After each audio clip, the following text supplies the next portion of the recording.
A tertiary school on the planet in the Mors Vigore system was running a new course about human technology.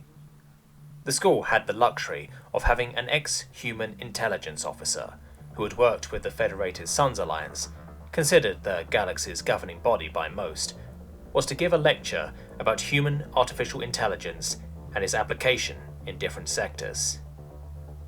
Major General Katina Egrovov scrolled through her presentation, reading over her talking points and making sure that her supplement videos would work on the screen. She did not want a repeat of last time, standing around like some 100-year-old senior, trying to figure out how to open his computer in front of a crowd of young and arrogant aliens, strange in their anatomy, but nothing she hadn't seen before working in the Federation. The doors to Kat's office opened with a whoosh. "Major General, most of the students have taken their seats." Fjorlog, one of the organizers at the school, said with a smile, as much as a face akin to a tapir can smile. "Thank you, Fjog," Kat said, returning the smile. Fjog nodded and closed the door behind him. Better get started. Marching to the lecture hall with her portable computer in her hand, Katina made her way to the lecture hall. The chatter between students was audible from behind the door. Taking a deep breath, straightening her posture, she marched through the door and straight towards the speaker's platform. The tension filled the room like a breached ship's hull being depressurized from a blast, so thick you would struggle to cut through it, filled with words and whispers. With every eye on her now, she had to make a damn good first impression on these kids. In her commanding voice and tone she often used, "My name is Intelligence Major General Katina Igorov. You may refer to me as General Igorov when addressing me." Scanning the room for the reactions, only expectant eyes. "Good. I have worked in intelligence operations in the Terran Alliance Information Service for 20 years. In the last 5 years, I have worked with the Federated Suns Alliance in Intel as well. In my time, I have done many things for my country and what I believe in. Some things I regret, not all of them. Not all." Egorov let that last statement hang for a few seconds. "I am here today, and for the foreseeable future, to lecture you all on human artificial intelligence. Seeing as I am human myself, this should be a breeze for answering any of your questions. So before we begin, would anyone like to ask any questions?" A few dozen hands rose from the 200 or so students. "Oh Christ," Egorov thought to herself. Kat picked one student at the front. "Humans come from Earth, right? Did you grow up on Earth?"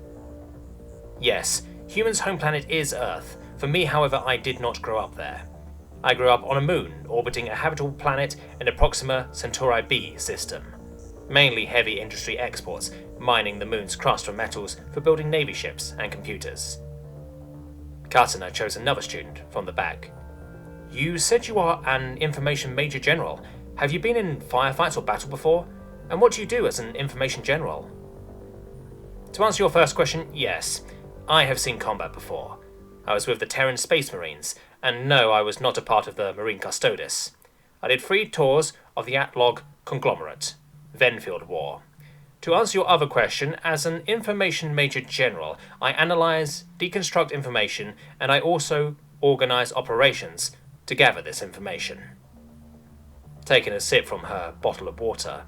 "Right, I can answer more of these after my lecture, so let's get started."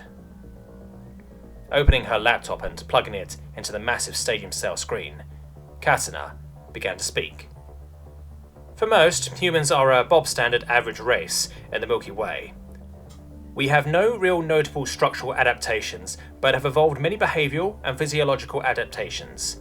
However, we do possess a more responsive brain structure, adapting to extreme changes in our environment well. Humans were from the perspective of the Southcott aliens, who early on developed thick, leathery hides and regrowable claws. Slow compared to the 4-lunged Absimo, who are the exemplar athletes of 50-meter sprints.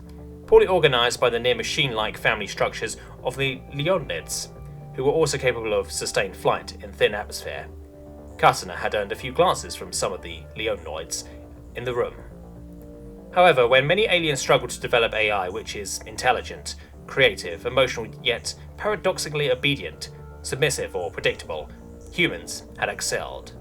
Where other aliens used machine learning algorithms and quantum computers, many of these were failures and utilized in very simple roles such as finance predictions or for performing complex navigational equations needed to traverse between stars using faster than light travel, FTL.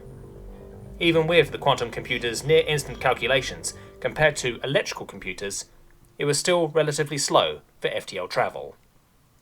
Humans were more fortunate in the endeavors to make an intelligent AI. Pouring time and money into cybernetics allowed them to have a greater knowledge in computer-to-brain interfacing.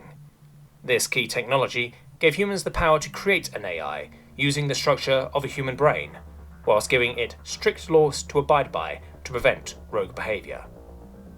These human AIs ran on quantum computers, giving them super speed processing. This, in combination with the AI's constant self-optimization, gave the human fleets near instant FTL calculation, with the only limiting factor on board these vessels being the time it took to recharge their FTL drive.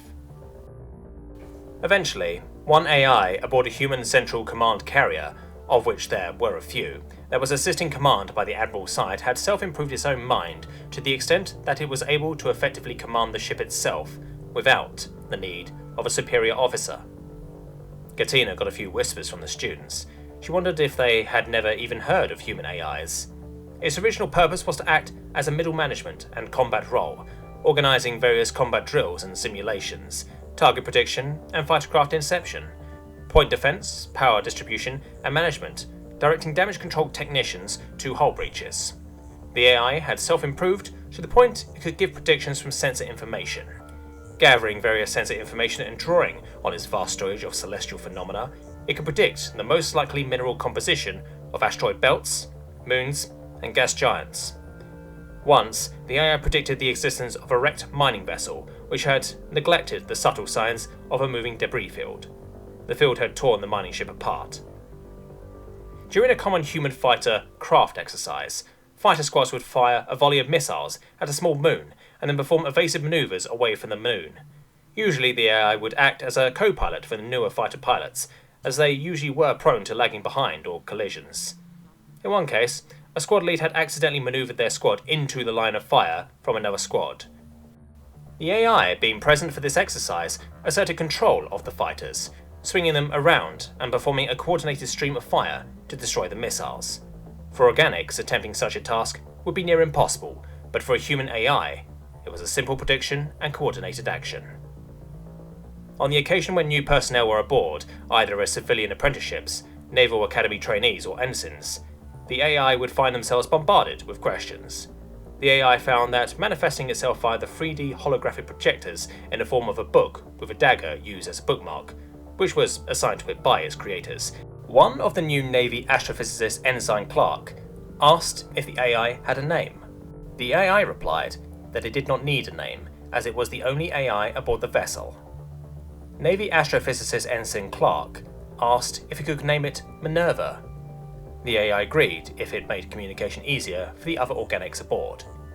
When information of this AI, Minerva, made its way to the Terran Alliance Security Council, TASK, instead of having the AI removed from duty, their resident science advisor requested it be put in charge of a trade outpost bordering the Southcott, another spacefaring empire. Granted by a vote of 22 to 18, the reassignment was approved. Curious to see if Minerva could command and lead a non-military assignment as effectively as it could command a human command carrier. Surprisingly, it could. Given a changed set of rules and guides to follow, it had become much more familiar with xeno-diplomacy and economics. Minerva even began negotiating some trade deals. The station's maintenance cost had been reduced, and its permanent residents' happiness increased with the optimized work schedule. The station also benefited from some foresight on the AI's part, by taking advantage of its market prediction investing in various goods one month and making a profitable return the next. An example of reducing maintenance costs is Minerva investing in some simple mining equipment to process minerals needed for repairs to structures and machines. With the use of a miniaturized workshop, roughly the size of a large fridge, Minerva had designed, it was able to synthesize all basic replacement parts, making the trade station nearly self-sufficient with the exception of food, fuel, and people. As this was happening, many residents had noted that the avatar of the AI had changed from a simple book and blade to a 3D avatar of a human woman in a set of white robes with bronze armour, pauldrons, greaves, and a wide metal belt resting comfortably over the robes with a spear in one hand and a book in another. When questioned, Minerva responded that it learned the origin of its name and wanted to make its avatar more associated with its name.